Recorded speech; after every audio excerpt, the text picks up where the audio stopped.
साथियों, आप सभी का इस प्लेटफॉर्म पर स्वागत है। यहाँ पर हम लोग आगामी यूपी पीसीएस 2023 के लिए टेस्ट देख रहे हैं और इसी कड़ी में हम लोग आज के दिन जो टेस्ट देख रहे हैं ये पीसीएस मंत्रा कोचिंग संस्था के द्वारा जो टेस्ट सीरीज कराई गई है उसी में से एक टेस्ट को देख रहे हैं। और इस टेस्ट के पहले पार्ट में हम लोग 75 क्वेश्चन कंप्लीट कर चुके हैं और शेष बचे हुए 75 क्वेश्चन को इस पार्ट में कवर करेंगे। चलिए प्रारंभ करते हैं। 76 नंबर क्वेश्चन है कि प्रसिद्ध शायर रघुपति सहाय का संबंध निम्न से किस शहर से रहा है? तो गोरखपुर से रहा है। देखिए, रघुपति सहाय उत्तर प्रदेश के एक प्रसिद्ध शायर थे जिन्होंने फिराक गोरखपुरी के नाम से अपनी रचनाएं लिखी। तो जो फिराक गोरखपुरी हैं उन्हीं का नाम रघुपति सहाय है। फिराक गोरखपुरी का जन्म गोरखपुर में हुआ था तथा प्रयागराज इनकी कर्मभूमि थी, जहां इलाहाबाद विश्वविद्यालय में इन्होंने शिक्षण कार्य किया। आगे बात करते हैं महात्मा बुद्ध के जीवन की निम्न से कौन सी घटना का संबंध उत्तर प्रदेश से है? तो प्रथम उपदेश इन्होंने कहाँ दिया था? तो इन्होंने जो है सारनाथ में दिया था। ठीक है, तो सारनाथ आपका बनारस के पास में है। आगे बढ़ते हैं। कलिंजर का किला निम्न से किस जिले से संबंधित है? तो ये बांदा जिले से संबंधित है। निम्नलिखित युग्मों में से कौन सा सुमेलित नहीं है? तो देखिए, आपका जामा मस्जिद मुरादाबाद में, परंतु 84 गुंबद जो है ये बरेली में नहीं है। 84 गुंबद जो है उत्तर प्रदेश के जालौन में स्थित है। ठीक है, कहाँ पे? जालौन में। बौद्ध स्तूप कुशीनगर में, कामदगिरी पर्वत चित्रकूट में है। क्वेश्चन नंबर 80 देखते हैं। निम्नलिखित कथनों पर विचार कीजिए। दो कथन दिए गए हैं और बताना है कौन सा सही है। उत्तर प्रदेश के प्रथम राज्यपाल के.एम. मुंशी थे। नहीं, प्रथम राज्यपाल श्रीमती सरोजिनी नायडू जी थी, जो भारत की प्रथम महिला राज्यपाल भी थी। उत्तर प्रदेश के प्रथम मुख्यमंत्री गोविंद बल्लभ पंत थे। ये कथन आपका सही है। तो पहला गलत, दूसरा सही, तो बी ऑप्शन आपका सही हो जाएगा। और उत्तर प्रदेश की प्रथम महिला मुख्यमंत्री श्रीमती सुचिता कृपलानी थी और ये पूरे भारत में किसी राज्य की पहली महिला मुख्यमंत्री थी। आगे बात करते हैं। कानपुर देहात जिले का मुख्यालय निम्न से कौन सा है? तो ये है अकबरपुर माती है। जबकि अकबरपुर जो है अंबेडकर नगर जिले का, जो अकबरपुर है ये अंबेडकर नगर जिले का मुख्यालय है। सिद्धार्थनगर जिले का मुख्यालय नौगढ़ है और कुशीनगर का जो मुख्यालय है वो पडरौना है। आगे बात करते हैं। लखनऊ जिले की सीमा निम्नलिखित में से किस जिले को स्पर्श नहीं करती है? तो देखिए, ये उन्नाव, बाराबंकी, हरदोई को स्पर्श करती है, परंतु बलिया को स्पर्श नहीं करती है। बलिया को स्पर्श नहीं करती है। आगे चलते हैं। क्षेत्रफल के अनुसार उत्तर प्रदेश का सबसे छोटा जिला निम्न में से कौन सा है? तो वो है हापुड़। हापुड़ सबसे छोटा जिला जिसका क्षेत्रफल लगभग 660 वर्ग किलोमीटर है। और सबसे बड़ा जिला कौन सा है? लखीमपुर खीरी है। उत्तर प्रदेश को कितने शस्य जलवायु क्षेत्रों में विभाजित किया गया है? तो कुल 9 शस्य जलवायु क्षेत्रों में विभाजित किया गया है। ठीक है, देखिए, वर्ष 2001 में उत्तराखंड के विभाजन के बाद से उत्तर प्रदेश में कुल 9 शस्य जलवायु क्षेत्र आ गए। उत्तर प्रदेश एक उष्णकटिबंधीय मानसूनी जलवायु वाला राज्य है। आगे बात करते हैं। निम्नलिखित कथनों पर विचार कीजिए। दो कथन दिए गए हैं, बताना इनमें से कौन सा या से सही है। पहला, उत्तर प्रदेश खनिज की दृष्टि से एक समृद्ध राज्य है। बिल्कुल नहीं, समृद्ध राज्य नहीं, एक निर्धन राज्य है। तो पहला गलत हो गया। दूसरा, लाइमस्टोन एवं डोलोमाइट यहाँ पाए जाने वाले प्रमुख खनिज हैं, ये आपका कथन सही है। तो बी ऑप्शन हो जाएगा। यहाँ देश से कुल खनिज उत्पादन का मात्र 1% ही प्राप्त होता है। आगे चलते हैं। क्वेश्चन नंबर 86 देखते हैं। नवाबगंज पश्चिमी बिहार निम्नलिखित में से किस जिले में स्थित है? तो नवाबगंज पश्चिमी बिहार जो है बलिया जिले में, नहीं एक सेकंड, बलिया नहीं, ये उन्नाव जिले में। नवाबगंज पश्चिमी बिहार जो है उन्नाव जिले में है। यह राज्य का दूसरा सबसे छोटा पश्चिमी बिहार है। जबकि बलिया में कौन सा है? तो बलिया में सुरहाताल पश्चिमी बिहार है। और आपका बखीरा पश्चिमी बिहार कहाँ पे है? बखीरा पश्चिमी बिहार, ध्यान रखिएगा, ये सिद्धार्थनगर जिले में है। और उत्तर प्रदेश का सबसे बड़ा पश्चिमी बिहार कौन सा? हस्तिनापुर पश्चिमी बिहार। आगे बात करते हैं। निम्नलिखित में से किस जिले में मार मृदा पाई जाती है? मार मृदा ये बुंदेलखंड वाले इलाके में पाई जाती है और बुंदेलखंड में झांसी आता है। बुंदेलखंड क्षेत्र में पाई जाने वाली मृदा दो व्यापक श्रेणियों काली और लाल मृदा में वर्गीकृत की गई है। काली मृदा को भी दो भाग हैं जिन्हें कावड़ मृदा और मार मृदा कहते हैं। तो मार मृदा काली मृदा का ही एक रूप है। मार मृदा का विस्तार झांसी, ललितपुर, बांदा आदि जिलों में पाया जाता है। आगे बढ़ते हैं। अर्जुन बांध निम्नलिखित में से किस जिले में स्थित है या अवस्थित है? तो ये महोबा जिले में है। कहाँ पे? महोबा जिले के चरखारी में अर्जुन नदी पर बनाया गया है। इससे लाभान्वित होने वाले प्रमुख जिले कौन से हैं? महोबा और हमीरपुर। आगे बात करते हैं। उत्तर प्रदेश की सबसे लंबी नहर निम्नलिखित में से कौन सी है? तो इसको देखते हैं। तो उत्तर प्रदेश की सबसे लंबी नहर जो है वो है आपकी शारदा नहर, जिसका निर्माण 1920 से 28 के बीच में उत्तर प्रदेश और नेपाल की सीमा पर पीलीभीत जिले में वनवासा नामक स्थान पर शारदा नदी पर किया गया। आगे बात करते हैं। ग्रांड ट्रंक रोड, जिसे जीटी रोड के नाम से जानते हैं, निम्नलिखित में से किस जिले से होकर के नहीं गुजरती है? तो ये आपकी वाराणसी, कन्नौज, कानपुर से गुजरती है, परंतु गोरखपुर से होकर के नहीं गुजरती। इसका निर्माण किसने कराया था? तो शेरशाह सूरी ने कराया था। आगे चलते हैं, निम्नलिखित में से कौन सा लोक नृत्य उत्तर प्रदेश से संबंधित है? तो देखिए, धोबिया, राई, शायरा, ये सभी के सभी जो है उत्तर प्रदेश से संबंधित लोक नृत्य हैं। तो डी ऑप्शन हो गया। आगे बात करते हैं, निम्नलिखित युग्मों पर विचार कीजिए। यहाँ पर 3 युग्म दिए गए हैं, बताना मतलब इनमें से कौन सा सुमेलित है। तो देखिए, कैलाशा मेला आपका आगरा संबंधित है, कैलाशा मेला जो है आगरा से संबंधित है। जबकि आपका सैयद सालार मेला ये फतेहपुर का नहीं है, बहराइच का है। तो दूसरा वाला सही नहीं है। शाकंभरी देवी मेला सहारनपुर का है, ये सही है। तो पहला और तीसरा सही है, तो सी ऑप्शन हो जाएगा आपका। आगे चलते हैं, इसके अतिरिक्त कुछ और मेलों को याद रखिएगा, जैसे माघ मेला प्रयागराज में है, झूला मेला वृंदावन में, पशु मेला बटेश्वर में, बटेश्वर आगरा में है, देवी मेला बाराबंकी में। आगे बात करते हैं, सेंट्रल ड्रग रिसर्च इंस्टीट्यूट निम्नलिखित में से कहाँ पर स्थित है? तो ये आपका लखनऊ में है। जबकि सेंट्रल लेप्रोसी इंस्टीट्यूट आगरा में है और Indian institute of sugar technology Kanpur में है। आगे बात करते हैं, क्वेश्चन नंबर 94 देखते हैं। 94 नंबर है, भारतीय सब्जी अनुसंधान संस्थान निम्न से कहाँ पर स्थित है? तो ये वाराणसी में। कहाँ पर है? वाराणसी में स्थित है। जबकि भारतीय दलहन अनुसंधान संस्थान कानपुर में है और भारतीय गन्ना अनुसंधान संस्थान लखनऊ में है। निम्न में से किस राज्य की सीमा उत्तर प्रदेश से नहीं मिलती है? तो देखिए, उत्तराखंड राजस्थान की मिलती है, छत्तीसगढ़ और हरियाणा की भी मिलती है, परंतु पश्चिम बंगाल और पंजाब की सीमा जो है वो उत्तर प्रदेश से नहीं मिलती है। मध्य प्रदेश और हिमाचल प्रदेश की भी मिलती है। देखिए, उत्तर प्रदेश की सीमा कुल 8 राज्यों और एक संघशासित प्रदेश दिल्ली से लगती है। 8 राज्यों में उत्तराखंड है, मध्य प्रदेश है, छत्तीसगढ़, झारखंड, बिहार, राजस्थान, हरियाणा, हिमाचल प्रदेश। आगे बात करते हैं, 2 सूचियां दी गई हैं, इन्हें हमें सुमेलित करना है। झील और किस जिले से संबंधित हैं? तो देखिए, फुलहर झील आपकी कहाँ पे है? फुलहर झील पीलीभीत, तो 4 से मिलाइए। नौह झील जो है ये मथुरा में है, 1 से मिलाइए। करेला झील जो है ये लखनऊ में है, करेला झील लखनऊ, तो 2 से मिला दीजिए। और बखिरा झील कहाँ पे है? संत कबीर नगर में है, तो 3 से मिला दीजिए। तो ये हो जाएगा 4 1 2 3, 4 1 2 3, अर्थात डी ऑप्शन आपका सही हो जाएगा। इसके अतिरिक्त देखिएगा, सूर सरोवर झील कहाँ पे है? आगरा में है। आगे चलते हैं, फिर से 2 सूचियां हैं, तटवर्ती नगर और मतलब किस नदी के तटवर्ती नगर हैं ये, इन्हें हमें सुमेलित करना है। तो देखिए, गोरखपुर जो है आपका, गोरखपुर राप्ती नदी के किनारे है, तो 1 से मिलाइए। मुरादाबाद जो है रामगंगा नदी के किनारे, 4 से मिलाइए। प्रतापगढ़ जो है ये सई नदी के किनारे है, तो 2 से मिलाइए। हमीरपुर जो है ये यमुना नदी के किनारे है, तो 3 से मिला दीजिए। तो 1 4 2 3, अर्थात सी ऑप्शन हो जाएगा। इसके अतिरिक्त देखिए, बांदा केन नदी के किनारे है, लखनऊ गोमती के किनारे है, अयोध्या सरयू के किनारे है, आगरा यमुना के किनारे है। ठीक है, आगे चलते हैं। अगला है, निम्नलिखित में से कौन सा सुमेलित नहीं है बांध और किस नदी पर है ये? तो देखिए, पथरई बांध पथरई नदी पर है, मदहा मौदहा बांध बिरमा नदी पर है, माता टीला बेतवा पे है। परंतु रिहंद बांध जो है वो टोंस नदी पर नहीं बनाया गया, रिहंद बांध रिहंद नदी पर बनाया गया, जो सोनभद्र जिले में पिपरी नामक स्थान पर स्थित है। और इस बात से जल विद्युत उत्पन्न किया जाता है, तो डी वाला सही नहीं है। आगे चलते हैं, क्वेश्चन नंबर 99 देखते हैं। निम्न कथनों पर विचार कीजिए। 3 कथन दिए गए, बताना इनमें से कौन सा या से कथन जो है वो सत्य है। तो देखिए, थारू जनजाति के लोगों में संयुक्त परिवार प्रथा प्रचलित है, ये कथन आपका सही है। थारू जनजाति मुख्यतः बुंदेलखंड में निवास करती है, ये कथन सही नहीं है, क्योंकि यह जनजाति मुख्यतः तराई क्षेत्र गोरखपुर के आसपास निवास करती है, तो दूसरा कथन गलत है। तीसरा, थारू जनजाति के लोग दिवाली को शोक पर्व के रूप में मनाते हैं, ये कथन भी सही है। तो आपका पहला और तीसरा सही, तो डी ऑप्शन हो जाएगा। देखिए, थारू जनजाति में बदला विवाह प्रचलित है, थारू जनजाति के लोगों में संयुक्त परिवार प्रथा प्रचलित है। आगे चलते हैं, चुनार, चुर्क, डाला, इन स्थानों पर स्थापित कारखाने किस उद्योग से संबंधित हैं?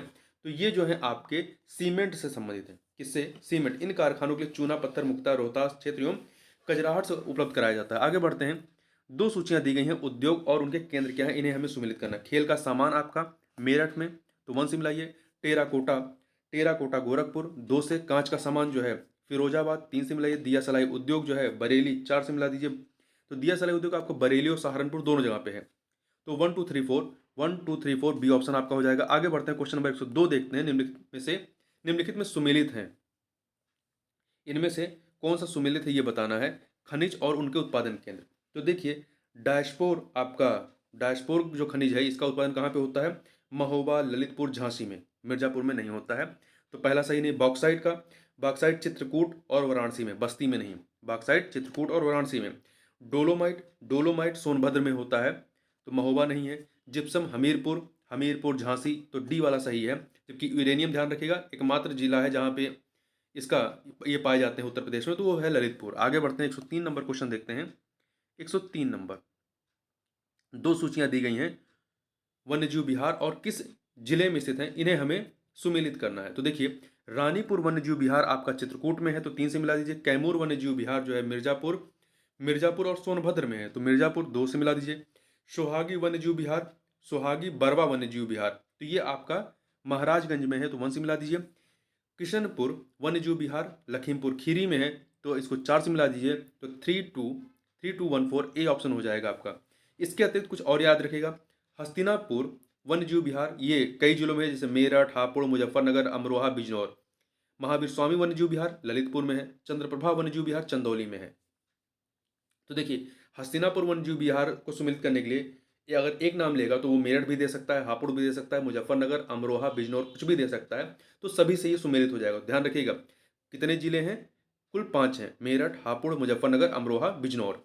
आगे चलते हैं, क्वेश्चन नंबर 4 देखते हैं। दो सूचियां फिर से हैं, इन्हें हमें सुमेलित करना है। संस्थान और किस जिले में है, तो देखिए उत्तर प्रदेश संगीत नाट्य अकादमी ये आपका लखनऊ में है, 1 से मिलाइए। निराला आर्ट गैलरी गैलरी ये प्रयागराज में है, 4 से मिला दीजिए। अंतर्राष्ट्रीय रामलीला केंद्र ये अयोध्या में है, तो 3 से मिला दीजिए। भारतीय लोक कला परिषद ये आपका वाराणसी में है, तो 2 से मिला दीजिए। तो आपका हो जाएगा क्या, 1432 अर्थात सी ऑप्शन हो जाएगा। इसके अतिरिक्त देखिए, प्रयाग संगीत सम्मेलन प्रयागराज में है, प्रयाग संगीत समिति प्रयागराज में है, उत्तर प्रदेश मध्य क्षेत्र सांस्कृतिक केंद्र ये महत्वपूर्ण याद रखिएगा प्रयागराज में। आगे बात करते हैं, दो सूचियां फिर से दी गई हैं, संस्थान और किस जिले में है ये हमें सुमेलित करना है। तो देखिए, राजकीय चर्म संस्थान आपका कानपुर में है, 1 से मिलाइए।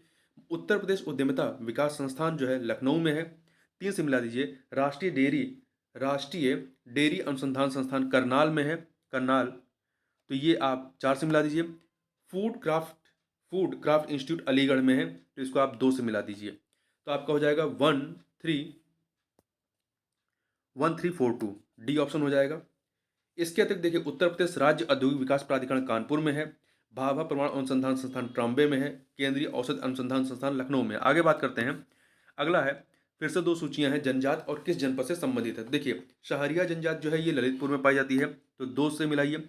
अगरिया जनजात सोनभद्र से, 1 से मिलाइए। गोंड जनजाति जो है ये महाराजगंज, 3 से। थारू जनजाति जो है गोरखपुर, तो इसको आप 4 से मिला दीजिए। तो यहाँ पे 2134 अर्थात सी ऑप्शन हो जाएगा। इसके अतिरिक्त भुइया या भुनिया जनजात सोनभद्र में, बैगा जनजात सोनभद्र में, पंखा और पनिका जनजात सोनभद्र और मिर्जापुर में। आगे बात करते हैं 107 नंबर क्वेश्चन, दो सूचियां हैं महोत्सव और किस स्थान से संबंधित हैं। तो देखिए, सुलहकुल महोत्सव आगरा से संबंधित है, सुलहकुल महोत्सव आगरा, तो 2 से मिलाइए। कजरी महोत्सव आपका मिर्जापुर से, 1 से मिलाइए। कंपिल महोत्सव जो है ये फरुखाबाद, 4 से मिला दीजिए। सरधाना महोत्सव आपका मेरठ, तो 3 से मिला दीजिए।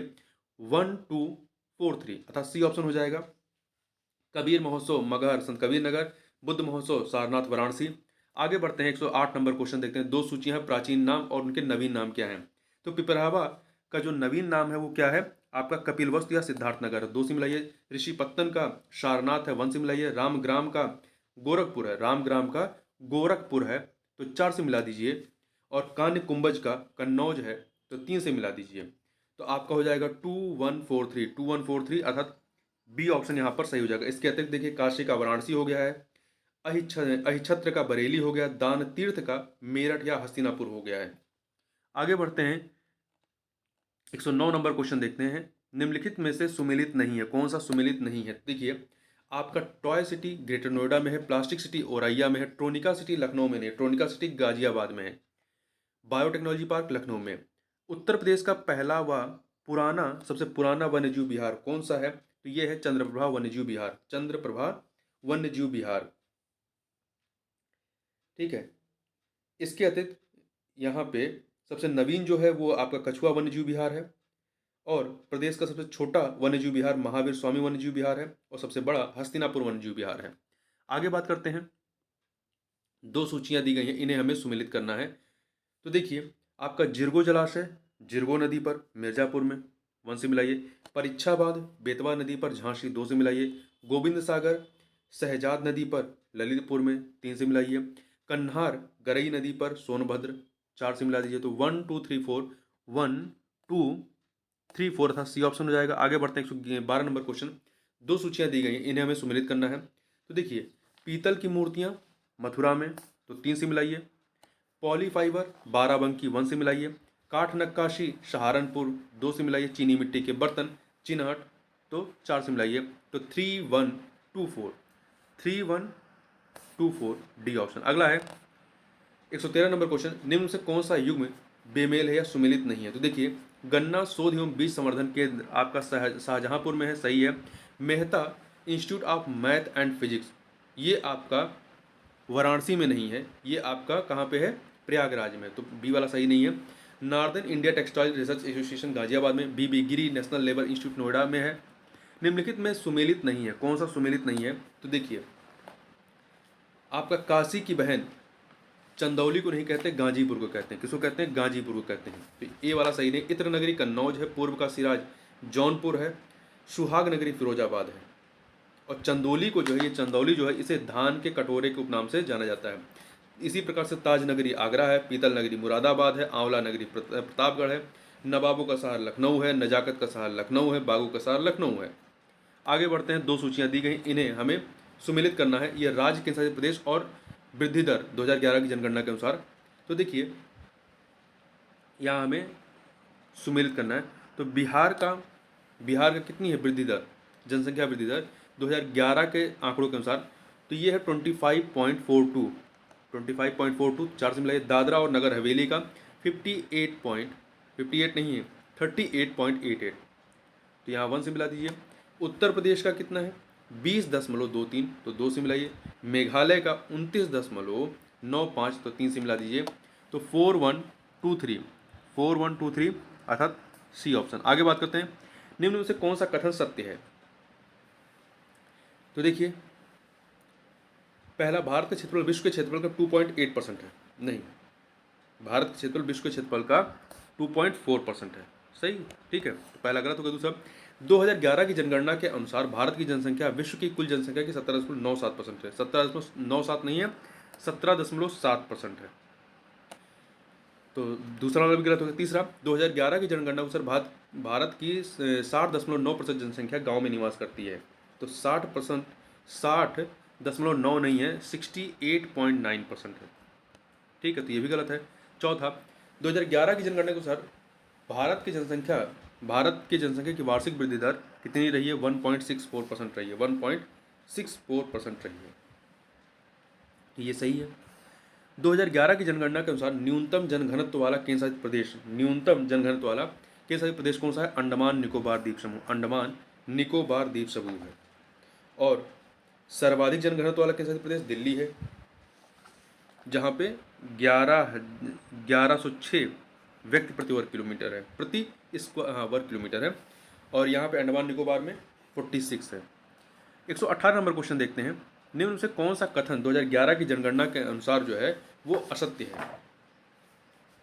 तो देखिए, जनसंख्या और क्षेत्रफल दोनों दृष्टि से सबसे छोटा केंद्र शासित प्रदेश लक्षद्वीप है, सही है। दूसरा, स्वतंत्रता के बाद पहली बार 1971-81 के मध्य जनसंख्या वृद्धि में ह्रास दिखाई दिया, कमी दिखाई दी है, सही है। सर्वाधिक दशकीय जनसंख्या वृद्धि दर 1961 से 1971, 17 नहीं, 1971 होना चाहिए यहाँ पर, 71 के मध्य 24.6% रही, ये सही है। सन 1961 की जनसंख्या के सन 1961 को जनसंख्या के इतिहास में महान विभाजक वर्ष, ग्रेट डिवाइडिंग ईयर के रूप में जाना जाता है? नहीं, 1921 को जाना जाता है, तो डी वाला सही नहीं है। अगला है, 2011 की जनगणना के अनुसार भारत की जनसंख्या की दशकीय वृद्धि कितनी रही है? तो भारत की जनसंख्या की दशकीय वृद्धि जो है 17.7% रही, 17.7% रही है। आगे बढ़ते हैं, दो सूचियां हैं, केंद्र शासित प्रदेश, राज्य और केंद्र शासित प्रदेश, और जनसंख्या वृद्धि दर कितनी रही है? तो देखिए, केरल की 4.91, 1 से मिलाइए। गोवा की 8.23, 4 से मिला दीजिए। अंडमान निकोबार की 6.86, 3 से मिलाइए। लक्षद्वीप की 6.3, तो 2 से मिला दीजिए। तो आपका हो जाएगा 1,432 अर्थात डी ऑप्शन। निम्न कथनों पर विचार कीजिए, दो कथन दिए गए हैं, बताना है इनमें से कौन सा सही है। महानगर की जनसंख्या 10 लाख से अधिक होती सही। मेगालोपोलिस शब्द का प्रयोग जिनगाटमैन ने सर्वप्रथम किया था। ये दोनों कथन यहाँ पर सही हैं, तो यहाँ पे सी ऑप्शन हो जाएगा। 2011 की जनगणना में महानगर को मिलियन प्लस नगरीय संकुलन नगर की संख्या दी गई है। आगे बढ़ते हैं, क्वेश्चन नंबर 122 देखते हैं। निम्न कथनों पर विचार कीजिए। निम्न कथनों पर विचार कीजिए। दो कथन दिए गए हैं, बताना है कौन सही है। ऐसे दो नगर जो अलग अलग होकर भी एक दूसरे से जुड़े रहते हैं सन्न नगर कहलाते हैं। सही है। दूसरा, आमलैंड शब्द का सर्वप्रथम प्रयोग आंद्रे एलिक्स द्वारा किया गया था। गलत है। नहीं, इसमें कौन सा विकल्प जो है आपका सही है? हाँ, तो पहला भी सही है, दूसरा भी सही है। अमलैंड शब्द का सर्वप्रथम प्रयोग जो है आंद्रे एलिक्स के द्वारा किया गया था, तो ए ऑप्शन आपका सही हो जाएगा। अमलैंड नगर अपने आसपास से कुछ क्षेत्रों की सेवा करता है, फलस्वरूप उस क्षेत्र की सेवाएं प्राप्त करता है। आगे चलते हैं, क्वेश्चन नंबर 123।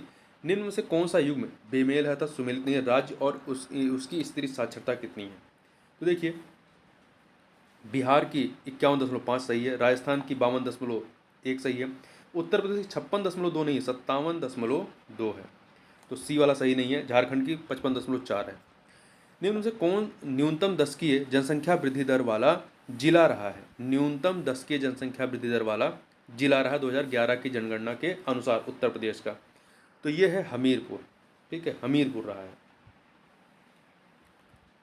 तो देखिए, ऐसे तो ये जो विकल्प है इनमें हमीरपुर है, और सभी जिलों में न्यूनतम 10 की जनसंख्या वृद्धि दर वाला जिला जो है वो कानपुर नगर है। आगे बात करते हैं, निम्न से कौन सा युग्म जो है वो सुमेलित है? जिला उनका जन घनत्व जो है इसमें, तो देखिए वाराणसी का 2923 नहीं है, वाराणसी का 2395 है, तो सही नहीं है। लखनऊ का 1816 ये सही है। गाजियाबाद का 4018 नहीं है, 3971 है, और भदोही का जो है 1455 नहीं है, 1555 है। आगे चलते हैं, 2011 की जनगणना के अनुसार निम्न कथनों पर विचार कीजिए। दो कथन दिए गए हैं और बताना है कौन सा विकल्प सही है। उत्तर प्रदेश में न्यूनतम महिला साक्षरता वाला जिला जो है वो आपका श्रावस्ती है, ये सही है। दूसरा, न्यूनतम ग्रामीण जनसंख्या वाला जिला गाजियाबाद है, नहीं। 2011 की जनगणना के अनुसार उत्तर प्रदेश में न्यूनतम ग्रामीण जनसंख्या वाला जिला जो है गौतम बुद्ध नगर है। तो जो न्यूनतम ग्रामीण जनसंख्या वाले जिले हैं उनमें सबसे पहले नंबर 1 पे गौतम बुद्ध नगर है, फिर महोबा, फिर हमीरपुर, फिर चित्रकूट है। तो यहाँ पे पहला कथन सही है, दूसरा गलत है, तो ए ऑप्शन आपका हो जाएगा। आगे बढ़ते हैं, 127 नंबर क्वेश्चन देखते हैं। 2011 की जनगणना के अनुसार भारत की कुल नगरीय जनसंख्या में उत्तर प्रदेश का कितना अंश है? तो 11.79%। 2011 की जनगणना के अनुसार निम्न कथनों पर विचार कीजिए। दो कथन दिए गए, बताना इनमें से, 3 कथन दिए गए, इनमें से कौन सा सही है। सर्वाधिक ग्रामीण एवं शहरी लिंगानुपात वाला राज्य जो है, सर्वाधिक ग्रामीण एवं शहरी लिंगानुपात वाला राज्य केरल है। न्यूनतम ग्रामीण लिंगानुपात वाला राज्य हरियाणा रहा है, सही है।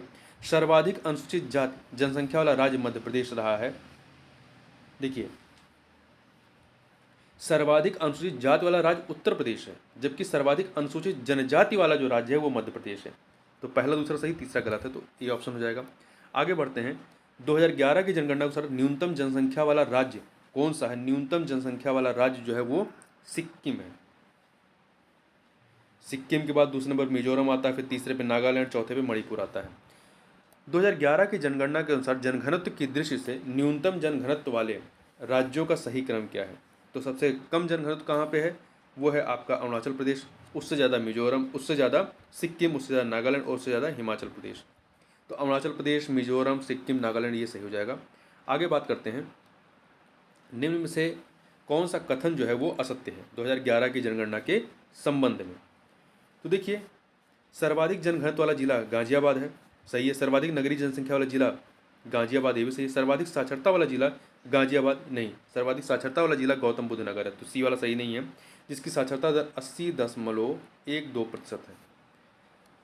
सर्वाधिक ग्रामीण जनसंख्या वाला जिला प्रयागराज है, सही है। 2011 की जनगणना के अनुसार निरक्षर व्यक्तियों की सर्वाधिक कमी किस राज्य में दर्ज की गई है? तो उत्तर प्रदेश में। देखिए 2011 की जनगणना के अनुसार निरक्षर व्यक्तियों की सर्वाधिक कमी उत्तर प्रदेश में दर्ज की गई तथा निरक्षर व्यक्तियों की सर्वाधिक वृद्धि राजस्थान में दर्ज की गई है। 133 नंबर क्वेश्चन, पीएम युवा योजना के विषय में निम्नलिखित कथनों पर विचार कीजिए। दो कथन दिए गए, बताना कौन सा सही है। देखिए, इस योजना की शुरुआत 2020 में की गई थी, नहीं। पीएम युवा योजना की शुरुआत 29 मई 2021 को की गई, तो पहला गलत है। दूसरा, इस योजना की नोडल मंत्रालय युवा कार्यक्रम और खेल मंत्रालय, नहीं। इस योजना का नोडल मंत्रालय शिक्षा मंत्रालय है। शिक्षा मंत्रालय का उच्च शिक्षा विभाग का है। इस योजना का मुख्य उद्देश्य पढ़ने लिखने और पुस्तक संस्कृति को बढ़ावा देना है। तो यहाँ पे दो के दोनों कथन गलत हैं। आगे बढ़ते हैं, निम्नलिखित में से किस अवधि के लिए नव भारत साक्षरता कार्यक्रम को केंद्र सरकार द्वारा मंजूरी प्रदान की गई है? तो 2022 से 2027 के लिए। केंद्र सरकार द्वारा 2022 से 27 की अवधि के लिए प्रौढ़ शिक्षा की एक नई योजना नव भारत साक्षरता कार्यक्रम को मंजूरी दी गई। इस योजना का नोडल मंत्रालय केंद्रीय शिक्षा मंत्रालय है। इस योजना के माध्यम से 15 वर्ष और उससे अधिक अवधि आयु वर्ग के सभी गैर साक्षर लोगों को महत्वपूर्ण जीवन कौशल के माध्यम से मूलभूत साक्षरता और संख्यात्मकता प्रदान की जाएगी। देखिए, वर्तमान में प्रौढ़ शिक्षा का नाम बदल करके सभी के लिए शिक्षा करने का निर्णय लिया गया है। आगे बढ़ते हैं, निम्नलिखित में से सही सुमेलित है कौन सा? तो देखिए, कौन सा सही सुमेलित है? तो देखिए, एक सेकेंड, इसमें जो पीएम ई विद्या योजना है, एक सेकेंड, यहाँ पे बताना हमें यह है कि कौन सा सुमेलित नहीं है। देखिए, सार्थक पहल 2021 का है, आयुष्मान सहकार योजना 2020 का है, पीएम ई विद्या योजना जो है इसका शुभारंभ 2019 में नहीं 2020 में किया गया। 2020 में आत्मनिर्भर भारत अभियान के एक भाग के रूप में किया गया, तो सी वाला सही नहीं है। उन्नत भारत अभियान योजना 2014 का है। तो देखिए, जो पीएम ई विद्या योजना है, इस योजना को जून 2022 में स्कूली शिक्षा में सूचना एवं संचार तकनीक के उपयोग के लिए भारत को यूनेस्को की मान्यता प्राप्त हुई है। आगे बढ़ते हैं, निम्नलिखित योजनाओं में से सही सुमेलित कौन सा नहीं है? तो देखिए, आहार क्रांति मिशन 2021 का है, राष्ट्रीय पोषण मिशन 2022 का नहीं है।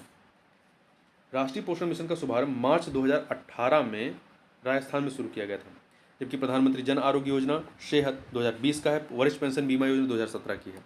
केंद्र सरकार द्वारा आजीविका और उद्यम के लिए वंचित व्यक्तियों की सहायता के लिए स्माइल योजना कब शुरू की गई? तो ये योजना जो है आपकी 2022 में शुरू की गई। यह योजना ट्रांसजेंडर समुदाय और भीख मांगने वाले लोगों को कल्याणकारी उपाय प्रदान करने के लिए तैयार की गई है। इस योजना में भीख मांगने में लगे व्यक्तियों के लिए व्यापक पुनर्वास व्यवस्था की बात कही गई है। अगला है, अग्निपथ योजना के विषय में निम्नलिखित कथनों पर विचार कीजिए। 3 कथन दिए गए हैं, उपयुक्त में से सही कथन कौन सा है? यह योजना 2022 में शुरू की गई थी, सही है। इस योजना के तहत केवल थल सेना में सैनिकों की भर्ती का प्रावधान किया गया है, ये कथन आपका गलत है। इस योजना के तहत भर्ती किए गए सैनिकों को अग्निवीर कहा जाएगा, ये सही है। तो पहला और तीसरा सही है, तो सी ऑप्शन। इसके तहत तीनों सेनाओं जल थल और वायु तीनों में भर्ती की जाएगी। आगे बढ़ते हैं, 139 नंबर क्वेश्चन देखते हैं। सितंबर 2020 में शुरू की गई मिशन कर्मयोगी का उद्देश्य क्या रहा है? तो सभी स्तरों पर अधिकारियों और कर्मचारियों की भर्ती के बाद उनके प्रशिक्षण तंत्र को उन्नत करना है। इसको 2020 में प्रारंभ किया गया था। आगे बढ़ते हैं, जुलाई 2022 में केंद्र सरकार द्वारा शुरू की गई नमस्ते योजना निम्नलिखित में किसके लिए शुरू की गई है? तो नमस्ते योजना जो है सफाई कर्मचारियों की सुरक्षा के लिए प्रारंभ की गई है। ये केंद्र सरकार द्वारा सीवर और सेप्टिक टैंक की सफाई के लिए शुरू की गई है। इसका उद्देश्य जो है वो भारत में स्वच्छता कार्यों में शून्य मृत्यु जैसे परिणाम प्राप्त करना है। यह योजना 2022 से 26 तक 500 शहरों में लागू की जाएगी। आगे बढ़ते हैं, निम्नलिखित में सही सुमेलित कौन सा नहीं है? प्रधानमंत्री फसल बीमा योजना 2016 की है। प्रधानमंत्री कृषि सम्मान योजना जो है ये 2019 की है, 2017 की नहीं है, तो बी वाला सही नहीं है। प्रधानमंत्री किसान मानधन योजना 2019 की है। प्रधानमंत्री मत्स्य संपदा योजना 2020 की है। स्टार्टअप इंडिया सीड फंड योजना कब शुरू की गई? तो इसे 2021 में इसको प्रारंभ किया गया। इस योजना को स्टार्टअप इंडिया पहल के 5 वर्ष पूरे होने के उपलक्ष्य में आरंभ किया गया। इस योजना का उद्देश्य स्टार्टअप के प्रोटोटाइप का विकास, प्रूफ और कॉन्सेप्ट, उत्पाद परीक्षण, बाजार में प्रवेश, वित्तीय सहायता प्रदान करना है। आगे बढ़ते हैं, मार्च 2022 में शुरू की गई रैंप योजना के विषय में निम्नलिखित कथनों पर विचार कीजिए। तो देखिए, पहला, यह सूक्ष्म लघु और मध्यम उद्यमों या उद्योगों को बढ़ावा देने की योजना, सही है, एमएसएमई सेक्टर से। इस योजना की घोषणा 2022-23 में की गई थी, सही है, मतलब पिछले बजट में। तीसरा, इस योजना को विश्व बैंक की भी सहायता प्राप्त है, ये भी सही है। 3 के तीनों कथन सही है, डी ऑप्शन। कोविड-19 इसमें क्या है कि कोविड-19 महामारी के कारण जो समस्या उत्पन्न हुई, उस चुनौतियों से निपटने के लिए इस योजना को विश्व बैंक भी सहायता कर रही है। आगे बढ़ते हैं, राष्ट्रीय मुद्रीकरण पाइपलाइन योजना कब शुरू की गई? तो इसे 2021 में, इस योजना को 23 अगस्त 2021 को केंद्रीय वित्त मंत्री निर्मला सीतारमण के द्वारा की गई। यह योजना केंद्रीय मंत्रालय और सार्वजनिक क्षेत्र के उपक्रमों की आधारभूत परिसंपत्तियों में मुद्रीकरण से संबंधित है। इस योजना में परिसंपत्ति मुद्रीकरण के लिए शीर्ष 3 क्षेत्र रेलवे, हवाई अड्डा और कोयला खनन क्षेत्र को पहचाना गया है। अगला है 145 नंबर क्वेश्चन, अप्रैल 2022 में केंद्र सरकार द्वारा शुरू की गई स्वनिधि से समृद्धि योजना निम्नलिखित में से किसके लिए शुरू की गई है? तो ये जो है आपकी स्ट्रीट वेंडर और उनके परिवार के लिए प्रारंभ की गई है। अप्रैल 2022 में पर्यावरण और पारिस्थितिकी संबंधित नगर वन योजना कब शुरू की गई? तो नगर वन योजना जो है जून 2022 में शुरू की गई। इस योजना का नोडल मंत्रालय पर्यावरण, वन और जलवायु परिवर्तन मंत्रालय है। इस योजना का उद्देश्य अगले 5 वर्षों में देश भर में 200 शहरी वन विकसित करना है। अगला है, चीता पुनर्वास परियोजना के विषय में निम्नलिखित कथनों पर विचार कीजिए। 2 कथन दिए गए हैं, उपयुक्त में से सही कथन कौन सा है? देखिए, इस योजना को सितंबर 2022 में शुरू किया गया, सही है। इस योजना के अंतर्गत लाए गए चीतों को कूनो टाइगर रिजर्व में छोड़ा गया, ये भी सही, 2 के दोनों कथन सही है। तो C option, Kuno tiger reserve कहाँ पे है? मध्य प्रदेश में।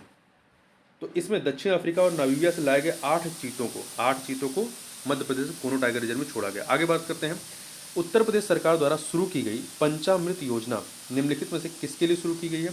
तो यह गन्ने की उपज बढ़ाने के लिए। किसके लिए? गन्ने की उपज बढ़ाने के लिए। तो देखिए, उत्तर प्रदेश सरकार द्वारा 4 अगस्त 2022 को पंचामृत योजना की शुरुआत की गई। यह योजना गन्ने की खेती में नई तकनीकों का प्रयोग करके गन्ना की उपज को बढ़ावा देगा। इस योजना में भूमि की उर्वरता में वृद्धि करते हुए गन्ने की उत्पादन लागत को कम करना है।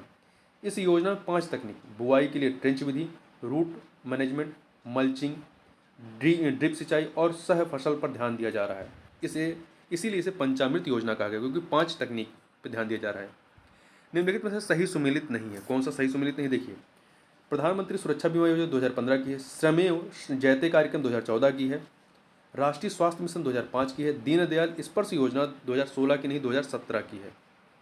यह योजना डाक टिकट संग्रह को प्रोत्साहन देने के लिए शुरू की गई है। यह योजना डाक टिकटों के प्रति अभिरुचि और इस क्षेत्र में शोध कार्य के प्रचार प्रसार हेतु पूरे भारत में स्कूली बच्चों के लिए छात्रवृत्ति योजना है। क्वेश्चन नंबर 150 देखते हैं। 2 सूचियां हैं, योजना और कब प्रारंभ की गई। देखिए,